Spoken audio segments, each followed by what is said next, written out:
आज महाशिवरात्रि के मौके पर हम एक शिकारी की कथा सुनाएंगे जिस पर भगवान शिव की असीम कृपा थी।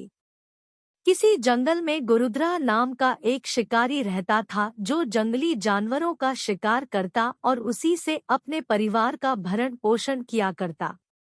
एक बार शिवरात्रि के दिन जब वह शिकार करने के लिए निकला तो संयोगवश पूरे दिन खोजने के बाद भी उसे कोई शिकार न मिल सका।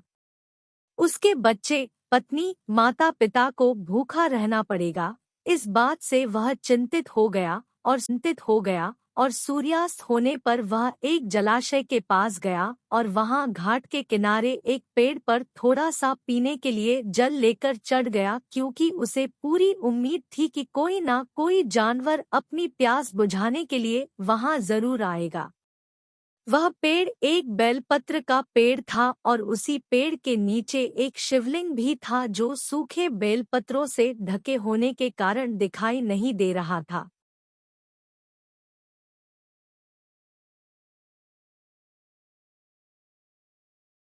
रात का पहला पहर बीतने से पहले एक हिरनी वहां पर पानी पीने के लिए आई।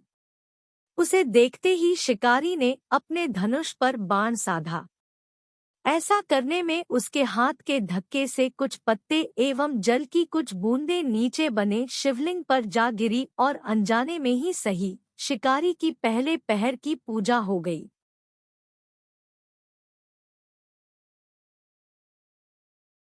हिरणी ने जब पत्तों की खड़खड़ाहट सुनी तो घबराकर ऊपर की ओर देखा और भयभीत होकर शिकारी से कांपते हुए स्वर में बोली, मुझे मत मारो। शिकारी ने कहा, मैं और मेरा पूरा परिवार भूखा है, इसीलिए मैं तुम्हें नहीं छोड़ सकता। हिरणी ने वादा किया कि मैं वादा करती हूँ कि मैं अपने बच्चों को अपने स्वामी के पास छोड़कर वापस यहाँ लौट आऊंगी, तब तुम मेरा शिकार कर लेना। शिकारी को उसकी बात पर विश्वास नहीं हो रहा था।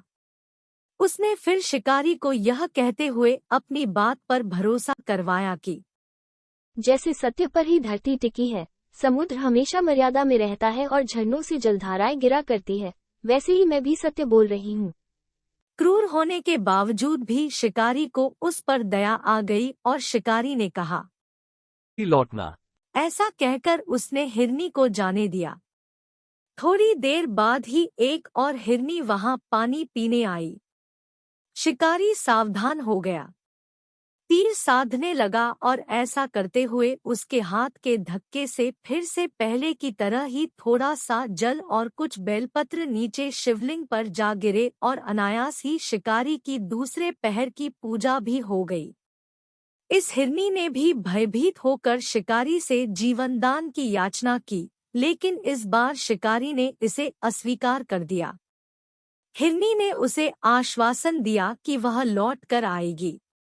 हिरनी ने कहा, मैं लौट कर आऊंगी। मुझे पता है कि जो वचन देकर पलट जाता है उसके जीवन में किए हुए सारे पुण्य नष्ट हो जाते हैं।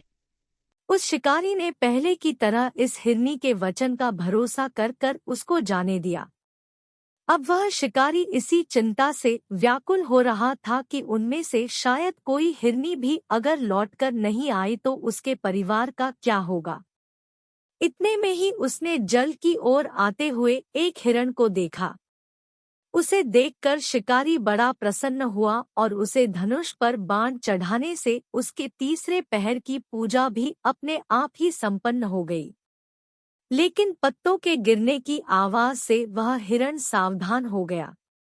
उसने शिकारी को देखा और पूछा, तुम क्या करना चाहते हो? शिकारी बोला, मैं अपने कुटुंब को भोजन देने के लिए तुम्हारा वध करूंगा। वह हिरण प्रसन्न होकर कहने लगा, मैं धन्य हूँ कि मेरा ये शरीर किसी के काम आएगा। परोपकार से मेरा जीवन सफल हो जाएगा। कृपा कर आप अभी मुझे जाने दो ताकि मैं अपने बच्चों को उनकी माता के हाथ में सौंपकर उन सबको धीरज बंधाकर वापस यहाँ लौट आऊंगा। शिकारी का हृदय पूजा के कारण अपने पापों को खो चुका था और शुद्ध हो गया था, इसलिए वह विनम्रता पूर्वक बोला, जो यहाँ आए सभी बातें बनाकर चले गए और अभी तक नहीं लौटे। यदि तुम भी झूठ बोलकर चले जाओगे तो मेरे परिजनों का क्या होगा?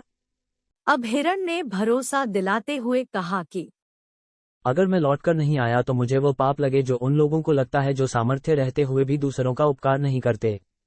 शिकारी ने कहा। ठीक है, लेकिन शीघ्र ही लौट कर आना। रात्रि का अंतिम पहर शुरू होते ही शिकारी के हर्ष की सीमा न थी, क्योंकि उसने उन सब हिरण हिरनियों को अपने बच्चों सहित एक साथ आते देख लिया था। उन्हें देखते ही उसने अपने धनुष पर बाण रखा और पहले की ही तरह चौथे पहर की भी शिव पूजा संपन्न हो गई। अब उस शिकारी के भगवान शिव की कृपा से सारे पाप भस्म हो गए। इसलिए वह सोचने लगा कि ये पशु तो धन्य है, जो ज्ञानहीन होकर भी अपने शरीर से परोपकार करना चाहते हैं। लेकिन धिक्कार है मेरे जीवन को, जो मैं अनेक प्रकार के कुकृत्यों को करके अपने परिवार का पालन करता रहा।